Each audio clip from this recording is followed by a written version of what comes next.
My name is David. And my name is Jason. And this is Discern Realities, a Dungeon World podcast.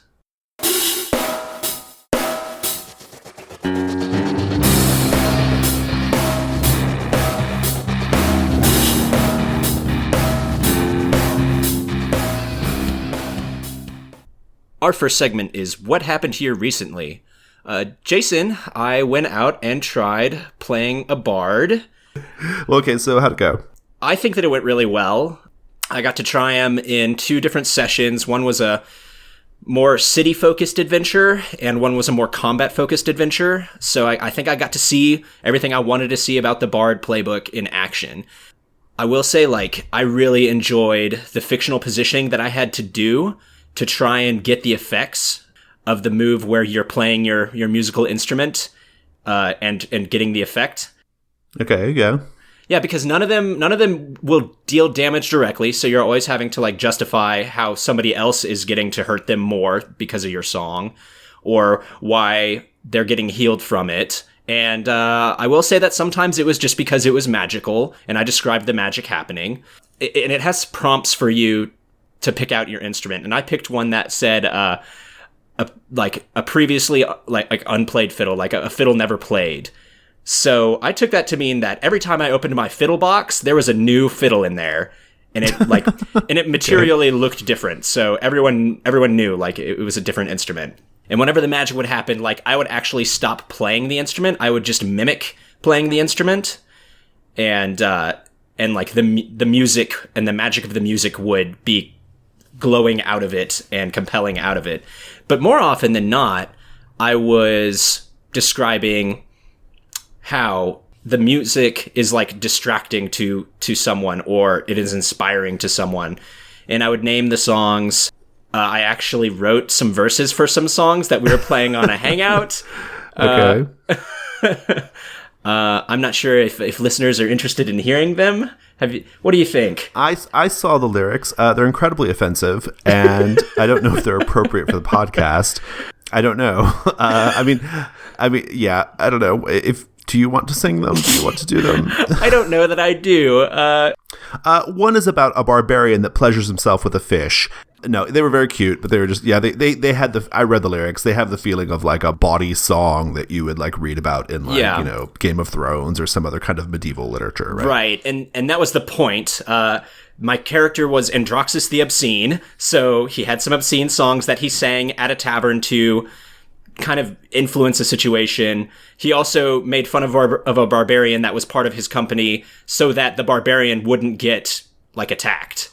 I so see. Okay, yeah. They were maybe we'll have you sing them as part of a Patreon bonus or something. I don't know. Yeah, maybe there. It's very good though. I was really impressed. I read them. I was like, oh, that's pretty impressive. There's a lot of work that went into this throwaway thing, but yeah, it happened very quickly. I wrote them in 10 seconds when we took a break. It was just I was inspired by Androxous the Obscene. Yes. Yeah. Well, cool. Right. I'm glad you had fun with it. It's good. Yeah. One other thing I wanted to mention about it is his ability to aid and interfere is different.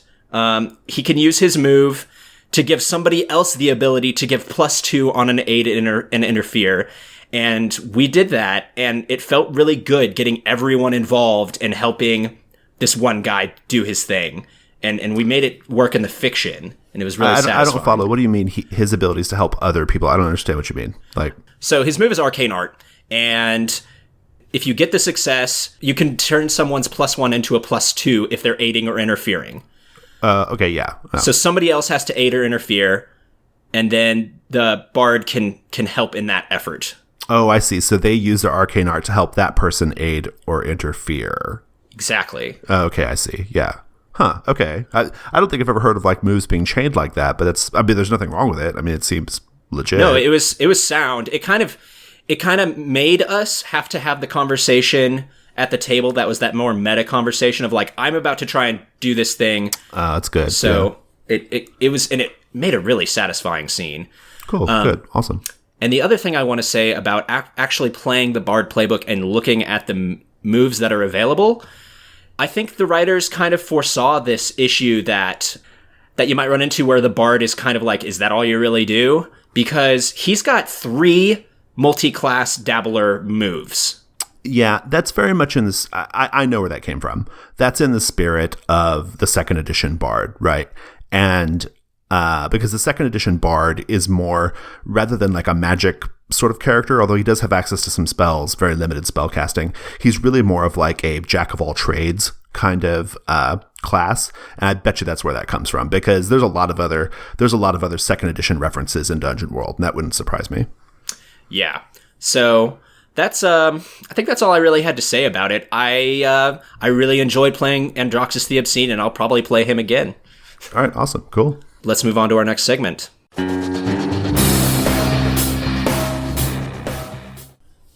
Our next segment is What Should I Be on the Lookout For? The Gauntlet is on Patreon, and we wanted to take a second just to talk about that. Listeners, in case you don't know, The Gauntlet is the gaming collective cult, I don't know, that puts together Discern Realities plus a number of other projects and things. And we're on Patreon now, and we're really excited. It's going well so far. As of the day of this recording, it's been going for like maybe 2 or 3 days. So we just want to talk about why listeners of Discern Realities might be interested in pledging on the Patreon. We would definitely love your support, but we're not going to just ask for it without, kind of giving you something in return. In addition to, we always give you the show, right? But even more than the show. So let's talk about that. The very first thing I think that's worth pointing out is everybody who pledges to the Gauntlet's Patreon gets access to something that I think Discern Realities listeners are going to be especially keen on, which is a 90-minute audio experience called Ramshackle Crow and the Temple of the Peerless Star. And everyone gets this no matter what level you pledge at. It's like the thank you gift. David, just real quickly, what is Ramshackle Crow and the Temple of the Peerless Star? Yeah, so the inspiration for this is we call that segment our comic strip AP segment, and we wanted to make a comic book out of it. We put them all together. We took out the parts where we say, and this is what happened last week, and it's just a continuous flow of the story. And I've got some really talented folks to put some Foley, which is like, the clapping sounds or whatever, the sound effects, and then to put a musical score to the background of it. And it came out awesome. Yeah, it's really cool. It has the feel of like an old radio drama. And it's the longtime listeners of DR, it's that first AP series we did with Ramshackle Crow and Urbina Castafiel in that temple, the one that has the very, very stunning, I thought, ending. That ending is even more intense in this new oh my God, version. It's so good. It's really good. The Foley and the music really, really add something to it. But yeah, it has like the feel of like an old radio drama. It's quite enjoyable. Yeah, so what do we get? What are the different levels of the Patreon support? Okay, so there are a number of different levels. I just want to talk about a couple that I think are going to be particularly relevant for DR listeners. So the first level, the entry sort of pledge level, is $2 per month. That's the podcast patron level. That's like just to show your support for all of the Gauntlet podcasts, including Discern Realities. For that, you get a special thanks from me on our G Plus page, which the thank you messages have been really, really popular so far, because what I do is I name everyone who pledges to the Patreon a keeper of the Gauntlet, and I give them really cool like ceremonial keeper title. Oh yeah, I'm the keeper of the 6 questions. Keeper of the 6 questions, yeah. Puzzle so that they're one really out. kind of cool and creepy and kind of wink in some ways. But everybody loves it. Every time I post those, like we get like a little spike in pledges because people are so into that little, it's just a kind of a fun little thing. But also importantly, you get access to the Patreon feed. At the $2 level, the Patreon feed has, it's going to have exclusive podcast episodes. It's going to have, David and I are thinking about doing some of the Castafiel comic strip APs exclusively on the Patreon feed, as well as links to my notes as I prepare games. And right now I have my notes up for I'm running World of Dungeons in the Vornheim setting, so my Vornheim Stories series is up there, as well as a little Carcosa thing I'm doing called Whispers of Carcosa for Dungeon World. So that's the $2 level. And if listeners are interested in hearing Androxous the Obscene, we might put that there. Yes, that's a new bonus Patreon thing. The level though that I think is really the better one, the one that I think most people are going to want, this is already, it's like the bulk of the pledges, is the $4 per month pledge level. You get all the stuff from the $2, but also you get a copy of our monthly fanzine codex. And Right now we have 2 issues of Codex out. The first one is free for anybody who wants it. It's Codex Blood. We've talked about that one before.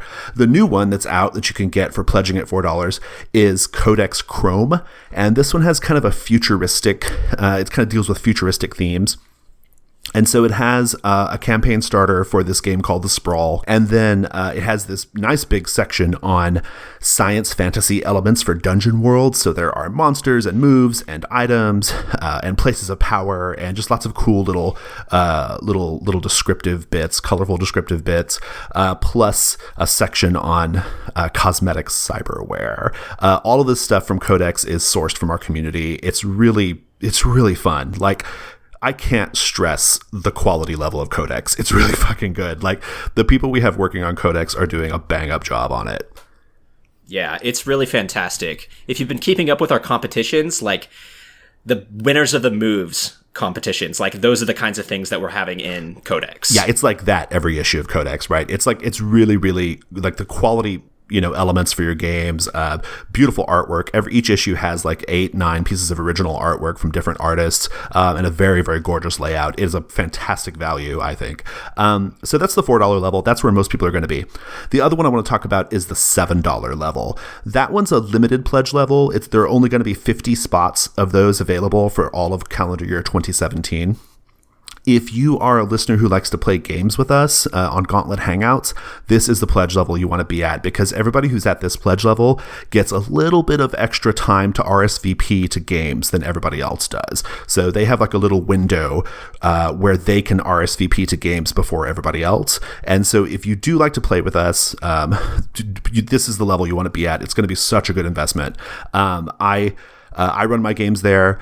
David runs games there now. We have Lowell Francis from Play on Target podcast and Age of Ravens blog, who's running games there now, as well as the games that Rich Rogers runs, Rich being a host of one of our other podcasts. Really fantastic. Like, it's a great level. And also people at that level get invited to the Gauntlet Slack team as well. So it's kind of like, it's got a little bit of exclusivity to it, right? Which is kind of fun.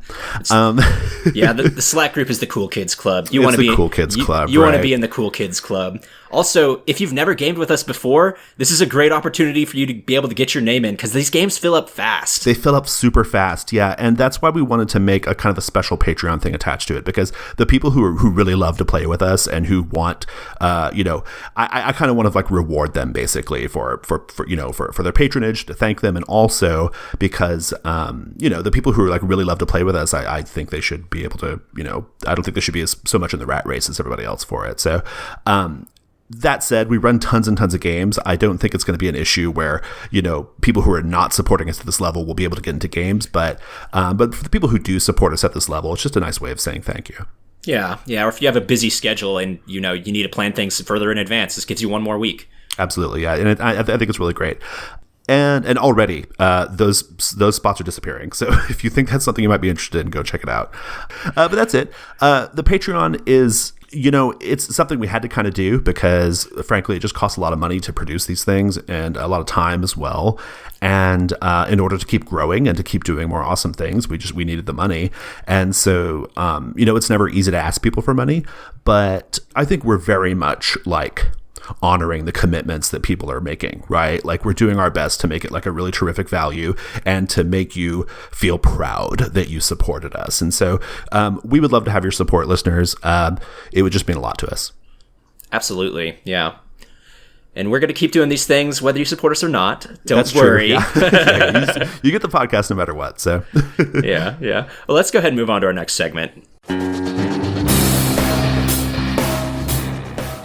Our next segment is What Here Is Not What It Appears to Be. Jason, this week I wanted to talk about the multi-class Dabbler. We mentioned it a little bit earlier with the Bard playbook, and it made me think, there's some good ways of doing that, and there's some bad ways of doing that. So I thought we'd talk about that a little bit. I'd love to hear your thoughts on it, because when I saw the notes, I wasn't... I guess it's really something I've never thought of, so I'll be curious to kind of find out what your angle is here. Yeah, so it's always kind of an unwritten rule that if you're going to use a multi-class thing, that you not do it the same as like somebody else who's like a core team member. And is that a thing? like at my tables, it's kind of an unwritten rule. Like, you don't want to take away their cool thing, by doing it all the time instead of them. I mean, I've heard conversations. I'll be quite frank. Like, the players talk to themselves between themselves a lot at the table, and while I'm like doing notes or whatever, or like on the breaks or whatever of our games, and I don't pay a lot of attention to it, but I do every now and then. I hear some chatter about like, oh well, you're the healer, so I don't want to like, I don't want to like take that away. Yeah, that's true. Yeah, that's something that I think players talk about for sure. Yeah, so I think that if you want to do it, like if you want to take the Ranger's Animal Companion move or something like that, like think about that, be considerate of your other players, and have that conversation. That's really what I was getting to, was if you want to do that, have the conversation with them about it. And try and make it significantly different than theirs. Yeah, I think that's smart. Case. Yeah, one thing that I think would be kind of cool, I'm just, as I'm thinking about it right now, is, okay, I'm thinking about taking spell casting, right? Like, I'm going to cast a spell, or I'm going to take something that's going to give me like, the power of like one of the more magic type classes, and I'm a thief or whatever, right? I think one way you can kind of handle it to make it like really cool with the other player who's already doing that is to describe how that player's character is helping you learn that stuff, right? I think that's maybe one way of doing it. What do you think? Yeah, that's a good reason for it, for sure, and a good way to get them involved so they don't feel like, oh, now you're just doing the cool thing that I always was exclusively doing. Right, yeah. Nobody wants to have their role in the party usurped, right? Right, absolutely not. But I still would like advise, before you try and do that thing that they're doing, like look at your party and think about, maybe there's a hole that we need filled here that I could do, and that could be a useful thing. That being said, like, don't be afraid to take like weird, obscure things if you think it's like within your character, like, and you've like justified that with the fiction, and you're like, now I really wanted the mechanical benefit of that by taking this multi-class Dabbler. I think that fictional connection is super important. I'm always a little like kind of, I feel a little meh about multi-class, type moves when the player just took a thing from another playbook that they thought was cool, but they haven't really justified it so far in the play. I think there's a way you can kind of like work around that though, which is this. I think one thing you can do is have the multi-class move be a thing that develops like in between sessions, right? And then maybe on the session when they're going to actually like have the move available to them, maybe do like a little love letter thing, or give that player a chance to show like how their character was learning how to do this, or why they've, how they came to like have this new like talent or ability. I just think you have to kind of fictionally justify it a bit. Yeah, that was my second point of all this, is like good ways of doing multi-class Dabbler is you gotta justify it with something to make it fictionally like relevant or interesting as to why that would occur. And that's on the player too, man. That's not just the GM. The GM's not there to make the game like the most interesting thing in the world for you alone. You're all there together to tell the story collaboratively. Like, that's Dungeon World. If you don't have a way of really tying in like why it's in your character's nature, or why he would like, he suffered real bad because he didn't have this before, so he went and tried to learn it, or something like that. Just something that hooks it into your character, into the fiction. Like, why are you taking that move then? Yeah. I think that's right.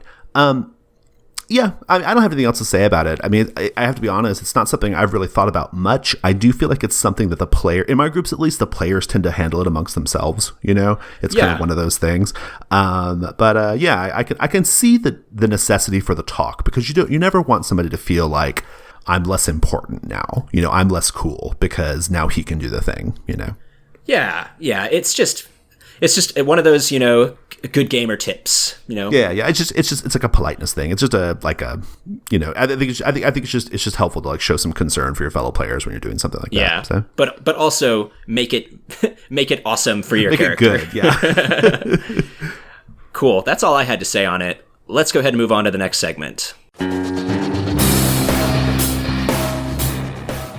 Our next segment is what here is useful or valuable to me. Okay, so today I have kind of a combination set piece plus some magical items associated with that set piece. So this is something that I have not actually used in a game yet. I've used the items in a game, but I haven't used the set piece in a game yet. But I think it's really cool. And it was actually devised by our friend Daniel Fowler. I created some of the moves or some of the magic items, but he did the kind of set piece idea. So it's called the Triton War Basin. Okay. It's basically like so Tritons are these sort of humanoid fish guys, right? They're like one of the major races that live in the sea. Yeah, see Dungeon World manual. Right, yeah, exactly. So the Triton War Basin is kind of like a Triton Death Star, okay? that Tritons use to attack, like, their foes on land. So here's some color text. Marvels of Triton ingenuity, the war basins are a terror to inland and coastal kingdoms alike. These mobile fortresses resemble massive stone bowls and are propelled through the air by powerful deep-sea magic. The outer surface of the bowl is carved into a labyrinth of half-flooded caves, the interior volume filled with seawater. A common tactic has the war basin flooding enemy strongholds and formations with torrents of water from above, while raiders and shamans sail down to dispatch any survivors. Now we have some magic items, some sort of Triton-y magic items associated with that. Do you want to do the first one? Yeah, sure. Yeah, so the first one is a Nar-Wand. It's got reach and 1 weight, and it's described as a bony spiral that is a symbol of the office for a Triton War Basin's master of pools and fountains. The wand grants its wielder the ability to move and shape water as if it was an extension of his own limbs. The next item is called the Drainage Club. It has 1 weight. This whalebone club is the symbol of office for a war basin's chief of drainage, who is tasked with clearing blockages and stagnant pools from its passages. When smacked against a stone surface separating 2 open spaces less than a club length apart, a hole opens up to connect both spaces. The hole can be made as small as a pinprick or wide enough for a man to crawl through. The next one is the Vortex Bottle. These fish-shaped bottles are used by Tritons to refill the water in their war basins when they are performing inland operations. The interior of the bottle is an extra-dimensional space. When positioned at the bottom of a lake or pond and the stopper is removed, it will suck down the entire body of water, creating a powerful vortex. So long as the stopper is replaced, the entire body of water can be safely transported in the bottle. Once the stopper is removed, the water will burst out in a powerful geyser, smashing the bottle to pieces. Sailfin Potion. This potion is used by Triton raiders to perform aerial assaults on the lands below the war basin. When you drink the potion, you grow large, multicolored fins that allow you to safely glide through the air. The fins fall away after a short time. Triton Homewater. The liquid inside these tiny, pearlescent vials smells of sweet shellfish and sea spray. If you swallow the liquid inside, your lungs instantly fill with seawater. For Tritons, the liquid is a reminder of home and functions as a narcotic. For land dwellers, drinking the liquid is a death sentence. The Triton Net. These enchanted nets, made of cave fisher silk, cannot be removed once they have entangled a target. Speaking the word release in Triton is the only way of getting them loose. Yeah, that's awesome. I actually have a Triton set piece as well. That's not War Basin in magnitude. It is actually a smaller, more tactical kind of intrigue piece that that I have Tritons use, and it's a ship that looks like a normal ship, but it can go under the water because it has hatches in the bottom that flood. So that's fine for Tritons, and they use it to try and get in and around humans and spy on them. They also use it to get underneath normal people's ships and sink them from underneath. Nice. Well, and you can use some of these items for that too, right? Exactly. Yeah. Like you get that bone hammer and smack the bottom of a ship, you got a problem. Right. Yeah. Exactly. Awesome. Well, so just a little set piece and some fun stuff for listeners there. Yeah. Let's move on to our next segment.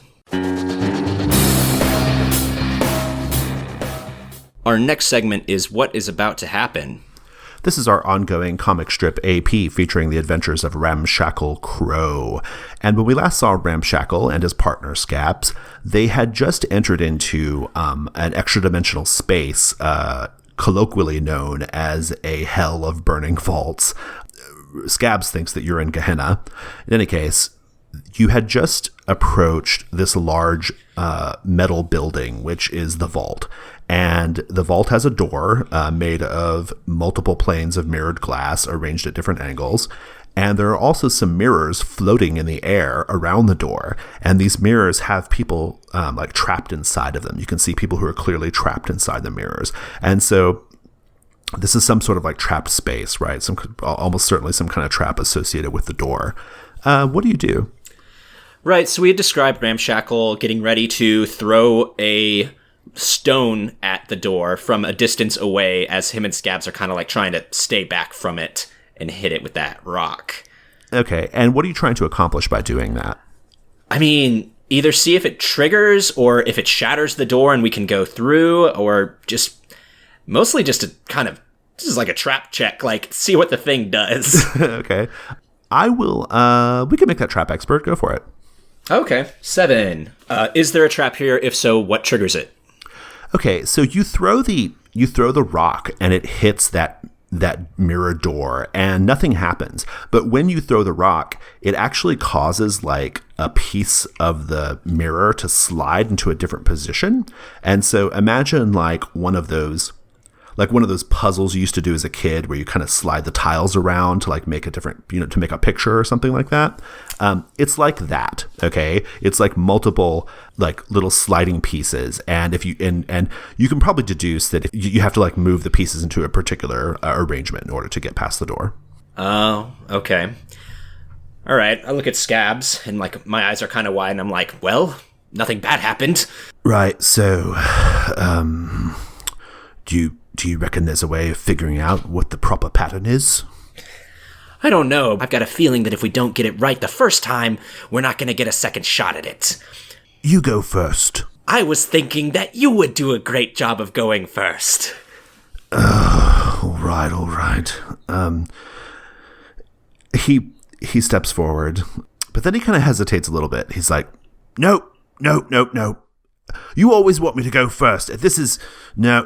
This is some bad stuff here. I can handle exploding sigils and needle traps, but this being sucked into a mirror, no, that's too much for me. I don't like the sound of that at all. Well, I mean, I don't like the sound of it all either. So, who did the last trap? You may have to roll loyalty to force him to try. Yeah, okay. Yeah, we'll do that. Loyalty 1. Okay. 8. The move says, when a hireling finds themselves in a dangerous, degrading, or just flat-out crazy situation due to your orders, you roll plus loyalty. On a 7 to 9, they do it for now, but come back with serious demands later. Meet them or the hireling quits on the worst terms. Yeah. Listen, I did the last trap. You remember the one with the acid that would have eaten all of my flesh off? And you brought up the same point last time, that you're always doing the traps. And I'm tired of hearing it. We're just gonna do an alternating system from now on, all right? Oh, and I just happen to draw it just happens to be my turn when we're facing down the extra-dimensional mirror voids. Fantastic. Acid's just as bad as extra-dimensional mirrors, Scabs. He steps forward. I think this way this is going to go is you could go ahead and do tricks of the trade to disarm the trap, but like having him be your hands. Okay. So just describe like how you're going to approach figuring out what the proper pattern is. So he approaches the door. You guys have gotten a little closer at this point, and you can see that it's made up of different pieces of glass, pieces of glass of different sizes and shapes, right? Very angular, and they seem to be able to like move freely, like across the surface of the door, right? Almost like they're on ball bearings or something, but or like magnetic, something like that, right? And it's pretty obvious that they can be arranged to form different patterns, right? Like stars or different geometric shapes. That's what you say. And inside of all of those things are people, or the people are separate? No, the people are in mirrors that are floating out in space. Okay, I've gotcha. All right, I understand now. They're mirrored pieces of glass, and they're not reflecting exactly what we're seeing behind us. They're reflecting something else, something from another dimension. And he starts to put them together and can kind of see that there's like, it's kind of like a puzzle. Like, it kind of looks like some stuff belongs some places, but they're still mirrors. So, like, what they reflect is variable depending on where they're at on the door. So it's really tricky. It's like you can't see the puzzle piece until it's in the right spot. Yeah, that's good. So it's really challenging. And Scabs is just, like, huffing away about moving the pieces around. Like, he touched the first one, freaks out. But then he's been puzzling on it for a while. And Ramshackle's actually, like, come a little closer. And he's like, no, I think it was supposed to be more over there. And Scabs is like, I'm doing it. And he's actually got, like, a third limb has popped out at this point and is helping him, like, rearrange. That's right, because he has random mutations. Yeah, that one happened to be beneficial. I think this will just be like a defy danger with intelligence. Okay. 10. Awesome. You're moving the pieces around, and as you're moving them around, you start to see, like in the mirror, because you said that the mirror pieces, depending on where they're at, they reflect something that's not even there, like in the space, right? But you start to see pieces that are showing a third person in the scene with you. So it's you and Scabs and someone else. At first you see a pair of black boots. You're like, oh, that's weird. And maybe you even look, turn around and look like, to see if there's actually anybody there standing behind you. And as Scabs is moving the pieces around, black boots turn into the hem of a long black cloak, a tattered black cloak. And that turns into like plum and gray colored, like traveling clothes, but again, very like torn through, moth-eaten, worm-eaten, kind of tattered. The hand of whoever this individual is that's in the scene with you is partially skeletal, like the flesh is falling off the bone a little bit. And when the final piece is moved into place to show the face of whoever this third person is in the image, it is the hideous, desiccated, mad face of Cat's Paw Patterson. Son of a bitch. And that's where we'll end the scene. That just leaves one final question. Who's really in control here? So this is normally when I implore you, listeners, to go to our website to check things out. But I want to tell you that I'm very excited to announce we have a sponsor. Discern Realities will now be sponsored by Scablands Press, which is run by our friend Slade Stoller. The sponsorship is part of our Patreon. There's a single sponsorship level, and Slade decided to jump on that for his imprint. So we don't have much to say about it yet because this just happened as of the moment of this recording. But yeah, I'm really excited. I've gotten a chance to get to know Slade pretty well. Or, well, not pretty well, but a little bit the last few weeks. He seems like a really cool guy. And I've been playing his game, The Indie Hack, and it's pretty cool. Yeah, that's awesome. I'm so excited to have a sponsor. I haven't gotten to meet him yet, but I really love the Indie Hack, and I think it's going to be a great sponsorship because it's really Dungeon World adjacent.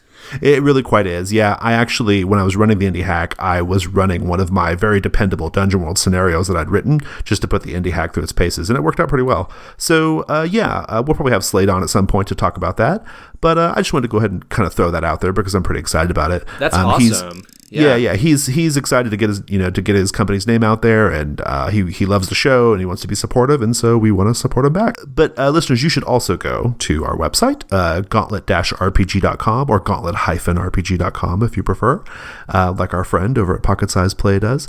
We are also on Twitter at GauntletRPG, and of course we would love your support on Patreon at patreon.com/gauntlet. Awesome. Thanks, Jason. Thanks, David. Thanks, listeners. That's our show.